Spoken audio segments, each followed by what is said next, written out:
Ladies and gentlemen, good day and welcome to Hindustan Zinc's third quarter and 9 months FY24 earnings conference call. As a reminder, all participant lines will be in listen-only mode and there will be an opportunity for you to ask questions after the presentation concludes. Should you need assistance during this conference call, please signal an operator by pressing star then 0 on your touchtone phone. Please note that this conference is being recorded. I now hand the conference over to Ms. Jhalak Rastogi, Associate Director, Investor Relations. Thank you, and over to you, ma'am.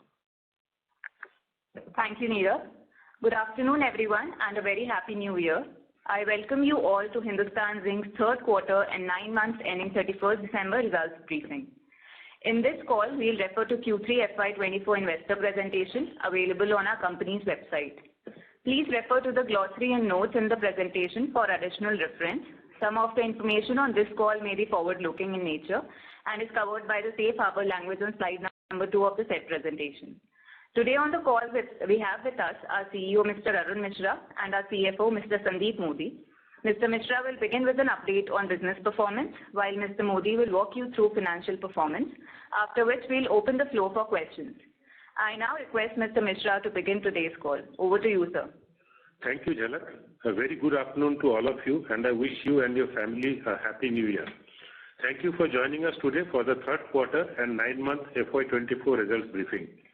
This quarter marked a noteworthy milestone for us as we celebrated remarkable achievements spanning across multiple facets of our business.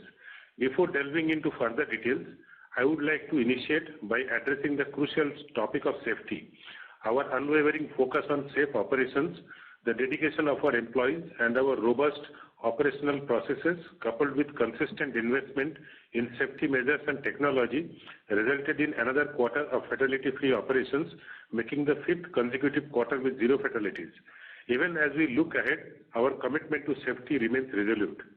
On this note, I am happy to share that our all-women mine rescue team took the limelight by securing the first place, outperforming 24 participating teams in the 52nd All India Mines Rescue Competition held in Telangana. Notably, our team stood out as the sole women's squad in the competition. It was a dual celebration as our all-boys team also achieved a commendable third place in the competition. On our sustainability journey, the company ascends the S&P Global Corporate Sustainability Assessment Leaderboard, claiming the highest spot with 238 companies in metal and mining sector in 2023. With a commendable score of 85 out of 100, we successfully climbed from 7th position to the top of the chart over past 6 years, underscoring and reaffirming our steadfast commitment to ESG initiatives.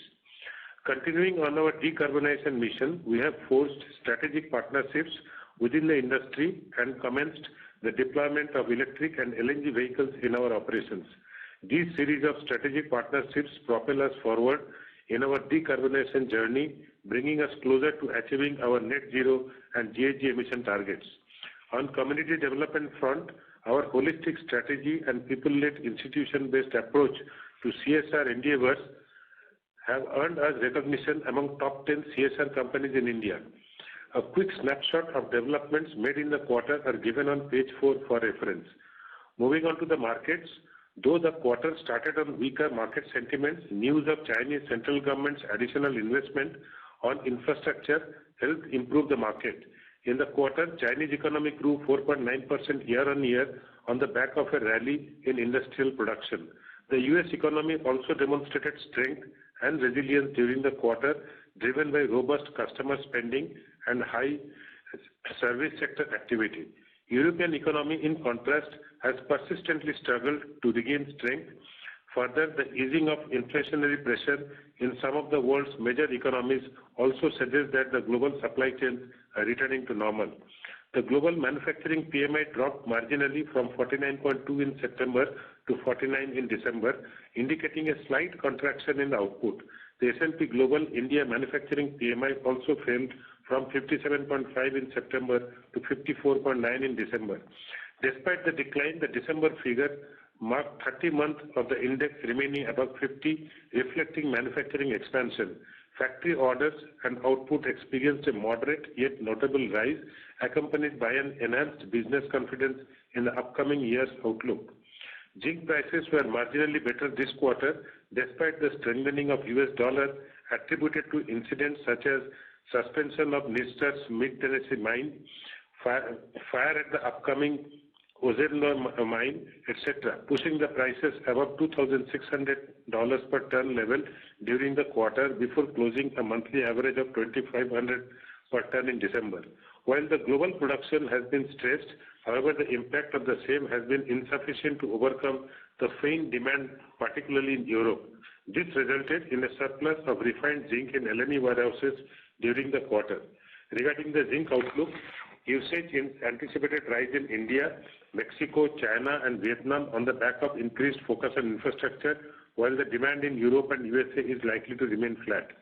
Coming to lead, during the quarter, the price remained volatile, averaging $2,123 per ton, down 2% sequentially, up 1% year-on-year. This is consistent with the piled-up surplus driven by secondary market, despite a modest recovery in mines and primary smelter output. Moving forward, lead prices are expected to remain reasonably supported by healthy demand driven by automotive industry and relatively tight supply due to recent suspensions. In domestic market, PLI schemes and emerging cash-rich middle-class families are expected to fuel the expansion of automobile industry, thereby supporting lead demand. Coming to silver, prices averaged $23.2 per troy ounce, down 2% sequentially and up 10% year-on-year. In India's industrial consumption of silver is relatively lower as compared to global levels and is expected to increase going forward on the back of new age technological developments like EVs and 5G and shifting priorities towards renewable energy, etc. Silver market has been in deficit in 2023 for third consecutive year in a row. Considering the current macroeconomic environment and the supply and demand dynamics, we hold a strong positive outlook for silver prices. Coming to an update on the operational performance, I am pleased to reaffirm that we achieved our highest ever 9-month mine metal and silver production. During the quarter, our emphasis on proactively maximizing silver production in response to heightened prices led to attainment of our highest level third quarter silver production at 197 tons, up 9% sequentially and 22% year-on-year. Anticipating significant potential in the silver industry, our consistent enhancements in silver production propelled the company's global ranking from 23rd in 2014 to 5th largest silver producer in 2023. Please refer to slide 20 for further information. I would also like to highlight that our company has an industry-leading 5-star production compounded annual growth rate of 4.5-year, production compounded annual growth rate of 4.3% in mine metal, 4.1% in refined metal, and 3.9% in silver, showcasing a steadfast commitment to growth. This accomplishment is significant considering the backdrop of numerous mines and smelter closures and suspensions in the complex global business landscape. Before handing over the call to Sandeep, I would like to give an update on our projects. The fumer and our alloy plant are under operation currently. Progress of the new roaster and fertilizer project is also on track. Further, based on the current run rate, ongoing developments, key structural changes, and valuable learnings, alongside an increased integration of technology, we are confident in our ability to deliver the projected volumes for the financial year. With this, I hand over the call to Sandeep for an update on financial performance. Thank you, Mr. Mishra, and a very good afternoon, everyone. Firstly, I would like to extend my wishes for a joyous new year to everyone as we connect for the first time in this year. Speaking about the quarter that went by, the operational performance at Hindustan Zinc was notably positive as detailed by Mr. Mishra. There was a favorable momentum observed in the economic variables as well.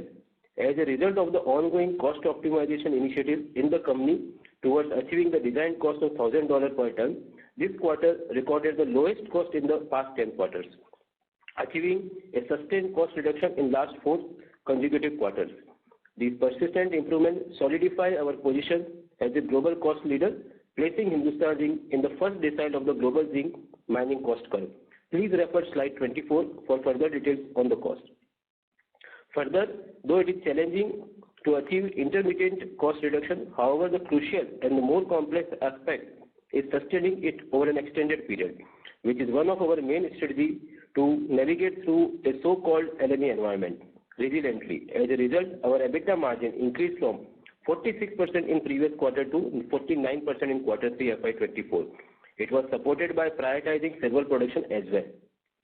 While the pursuit of better operational efficiencies continues, we are supplementing it with investment in diverse digitalization, automation solution, facilitating better value accruals in the upcoming quarters, providing a more comprehensive picture of the company's financial performance for the third quarter and the 9 months ended December 23. Revenue from operation during the quarter was rupees 7,310 crore, 8% better sequentially on account of higher zinc prices and better zinc and silver volume, partly offset by lower lead and silver prices and volume. Though it was down 7% YOY due to significantly lower zinc prices and lower zinc volume, partly offset by favorable exchange rate, higher lead and silver prices and volume. For the 9 months, the revenue from operation stood at rupees 21,383 crore. It was impacted YOY due to reduced zinc prices and volume being partly offset by improved lead and silver volume and prices and favorable exchange rates. Coming to the zinc cost of production before royalty, during the quarter, it was $1,095 per ton, 4% better sequentially and 15% better YOY in USD terms. For the 9 months FY24, COP was $1,142 per ton, 10% better YOY. The cost improvement was mainly on account of better volume, softened coal prices, operational efficiency, partly offset by lower acid realization due to market, further supported by better grade and better linkage coal availability and utilization year on year. The resulting EBITDA for the quarter was rupees 3,559 crore, up 14% sequentially, and impacted by revenue from operation and cost of production on a YOY basis 4%. For the 9 months, EBITDA was 10,040 crore, down 25% YOY, largely due to the lower LME. Please refer to EBITDA bridge from slide number 26 to 28 for further detail. Consolidated net profit for the quarter stood at rupees 2,028 crore, up 17% sequentially, though down 6% YOY, in line with EBITDA offset with tax expenses. For the 9 months, the net profit stood at 5,721 crore rupees, down 28% YOY, primarily on account of lower EBITDA, partly offset by lower tax expenses. The effective tax rate for the third quarter is 24% in accordance with the new tax regime in which the company has already moved. During the quarter, Hindustan Zinc has also paid an interim dividend of 2,535 crore, contributing to the cumulative dividend payout of INR 5,493 crore for the ongoing fiscal year, reflecting our commitment to deliver value-accretive returns to our shareholders. Further, giving a sense of our commitment to nation building, we contribute almost 23% of revenue, 45% of EBITDA, 59% of profit before tax to the exchequer through the royalty and income tax alone, highlighting the financial strategy implemented to leverage better silver prices. Silver segment now account for over 45% of our profit in FY24 as compared to 27% in the last year, underscoring our commitment to maximize shareholder value. Another noteworthy highlight of the year quarter is that our market share in India's primary zinc market has increased from 75% to 7-quarter highest of 79%. Despite the challenges posed by the restrained market conditions globally, we successfully increased our market share significantly in India. As we enter into the new year, we plan to intensify our efforts toward achieving our design cost of $1,000 and reiterate our guidance. With this, I conclude my comments and we open the floor for questions. Thank you. Thank you very much. We will now begin the question and answer session. Anyone who wishes to ask a question may press star and 1 on their touchtone telephone. If you wish to remove yourself from the question queue, you may press star and 2. Participants are requested to use handsets while asking a question. Ladies and gentlemen, we will wait for a moment while the question queue assembles. Participants, you may press star and 1 to ask a question.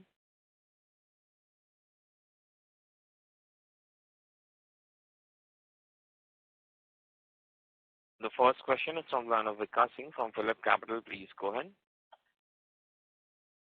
Good afternoon, sir. Sir, I wanted to understand the update on the business plan restructuring of the different division, where we are so far. So regarding that Hindustan Zinc being Hindustan Zinc, yes. Hindustan Zinc Separation of divisions, basically, yeah. Correct. So the board has discussed. Now it is between the government nominee directors and the other board members. So I think government nominee directors are yet to communicate their agreement to the proposal. Once that is done, then we'll take it forward. Understood. Sir, any timelines which you have internally decided between which you wanted to complete that? I expect that before the next, that is, we are now sitting in January, before the next board meeting, which can be anytime towards the end of March or April, that should be our internal timeline. We should be able to close it. Understood, sir. So second question pertains to our volume guidance. So given the 9-month production and sales, our asking rate is a little bit high. So one thing on the mine metal side. So do you think that we will at least meet the lower end of the guidance?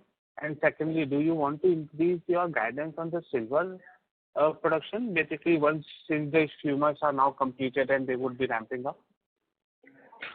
So I think with the current rate of production, as you see, and Q4 normally is the best ever quarter that we will present. So achieving the guidance is not an issue to us. And just now we would not be correcting the silver numbers because it's a matter of both our strategy of operation as well as the grade of silver that we get during mining. We maximized this quarter. Our Q4 with the mode of operation that we have selected, we will look at it, but my apprehension or expectation is silver number will be a shade better than what we have committed. And of course, mined metal and finished metal, we will achieve the guidance numbers. Just to supplement here, Sandeep here, if you even add the last Q4, which has been ever best always, and this quarter will be also the same story. Even with that, against the guidance of 1,075 to 1,100, we are around sitting at 1,085 kind of number. I think we are comfortably within the guidance rate. Similar is the story for the refined metal and silver, so we are quite confident to achieve the volume guidance. Understood, sir. Sir, now that we have now run rate of silver is closer to 800 tons a year, what is the expected peak? What is the expected peak in the silver production? Because I remember once we guided that we wanted to reach 1,000 tons a year of silver. So, if anything on that? No, so the whole ore production has to go up. We can always play around with maximizing lead production, maximizing use of SK mines, concentrate and things like that. But overall, see, Hindustan Zinc to move from 700 tons to 800 tons, we need to increase our current rate of metal production from say 1.05 million ton to 1.2 million ton. I see the target of when we achieve 1.2 million ton, we'll be comfortably achieving around 800 tons of silver. So that we can assume. At 1.5 million ton, we should be getting closer to 1,000 tons. Understood, sir. And just one last question, if I may ask, our debris roaster, so any timeline for the completion of the same? By early Q4 of this financial year, so that may be anywhere between January to March, but we are planning to crash it and bring it closer.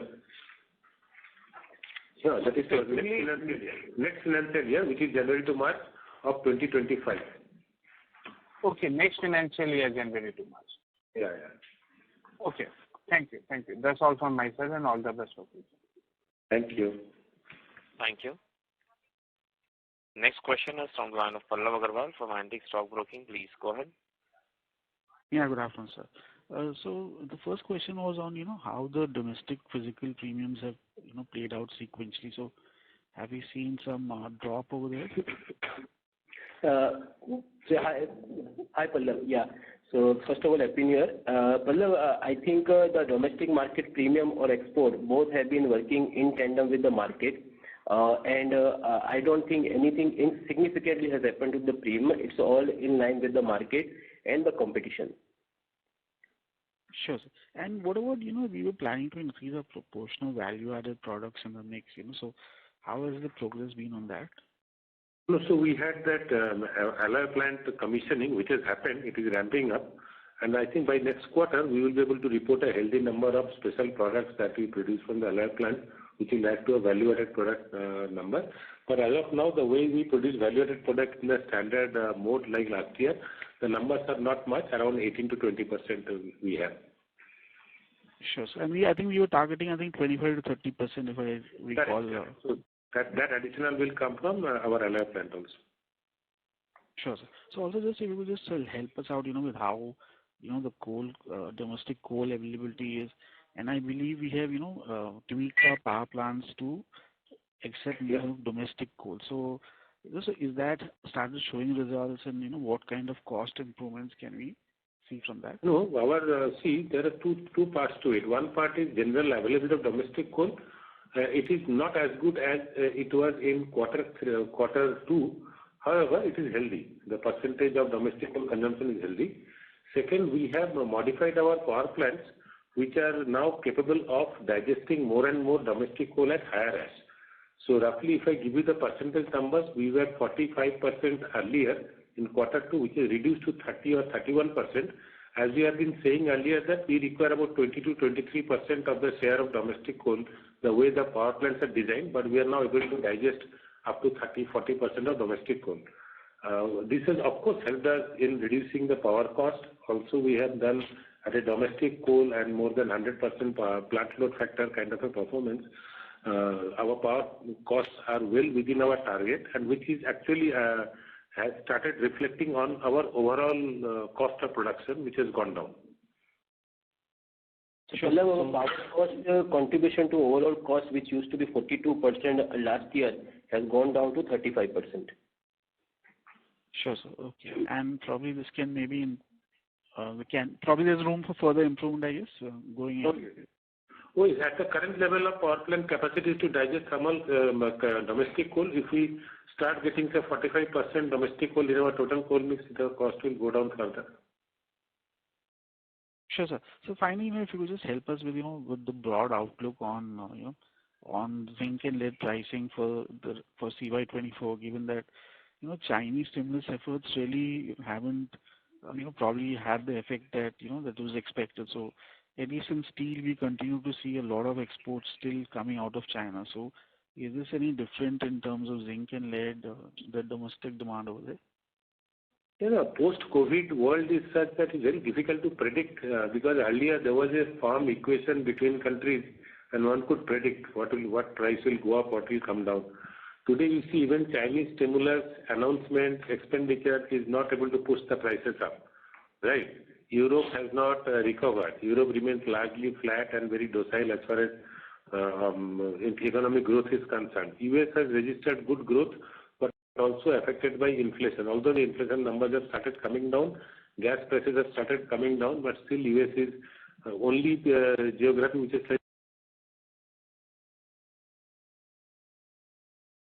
Participants, please stay connected. The line for the management dropped. Ladies and gentlemen, please stay connected while we rejoin the management back to the call.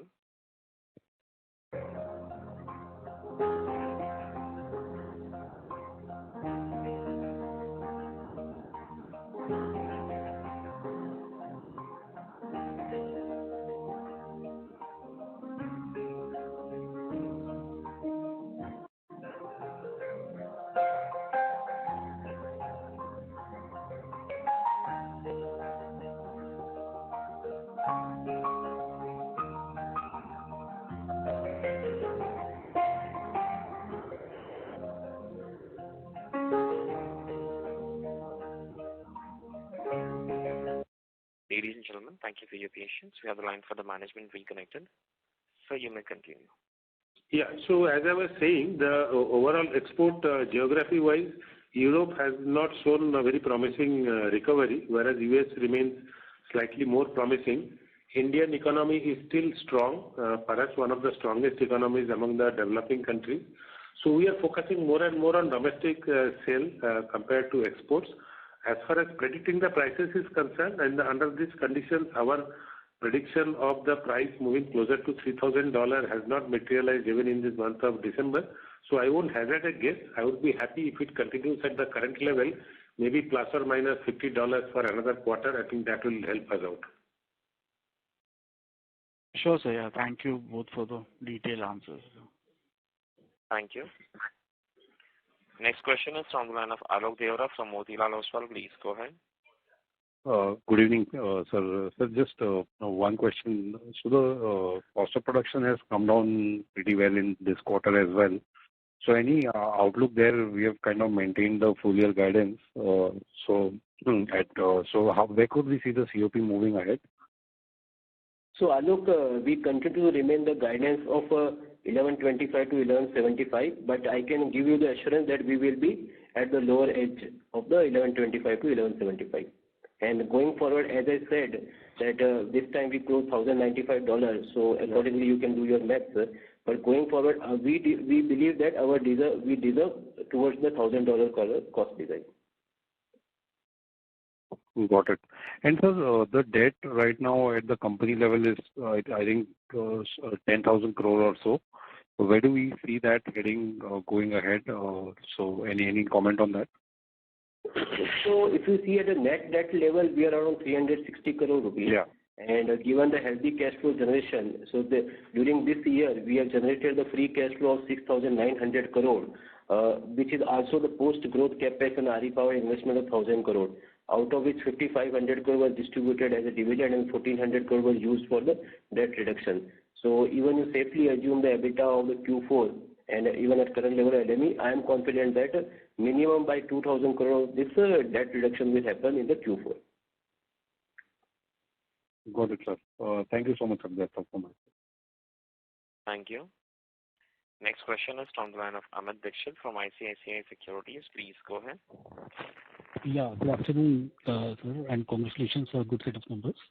I have a couple of questions. The first one is essentially on Fumer. So with the commissioning of Fumer project and with it streamlining by end of Q4 FY24, what kind of additional production we can expect from Fumer? So we had a plan from the Fumer about 30 tons of silver in the year. I think that level we will achieve by the end of Q4. And next year, full year, we will be taking that into consideration while we plan the numbers. So that means next year, sir, we are already running at silver production of roughly 197. Of course, that is driven by increased, one of these smelters running in lead mode only. So is it fair to assume that next year we could be like in north of 800 in silver production? I won't hazard a guess, but if you say this year, if we close around, say, 720, we should add another 30 to that. Or if we close at 700, you will add another 30 to that. Whatever we close at, we'll be adding another 30 to that and then produce accordingly. Okay.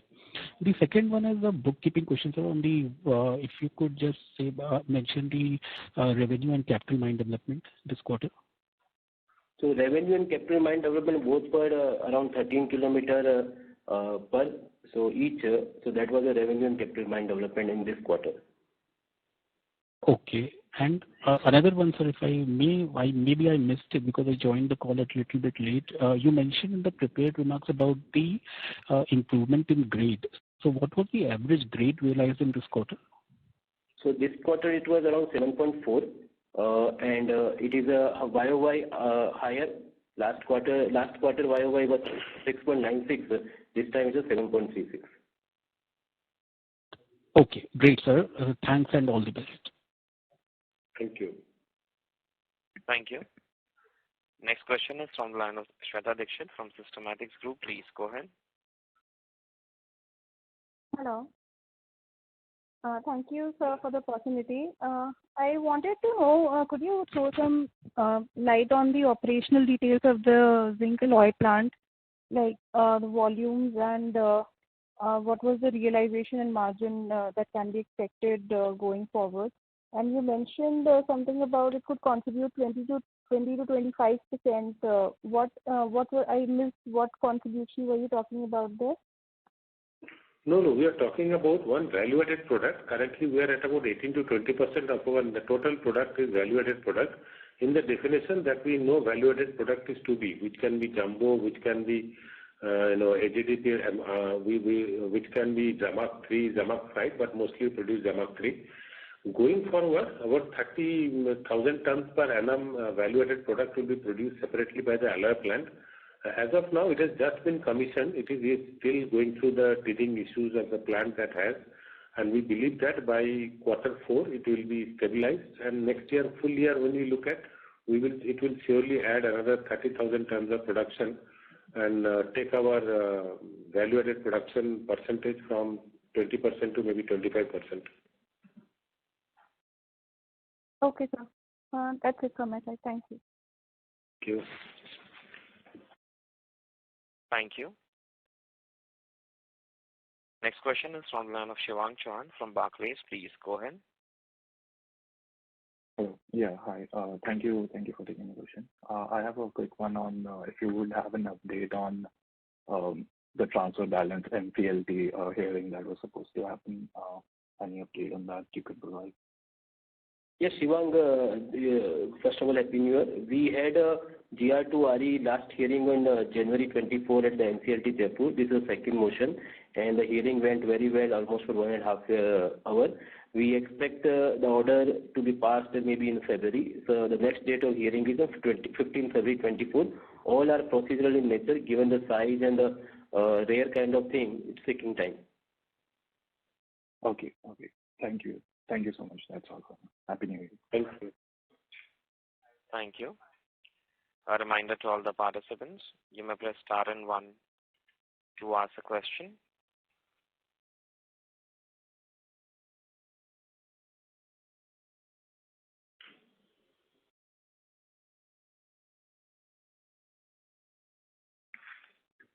A reminder to all the participants, you may press star and 1 to ask a question.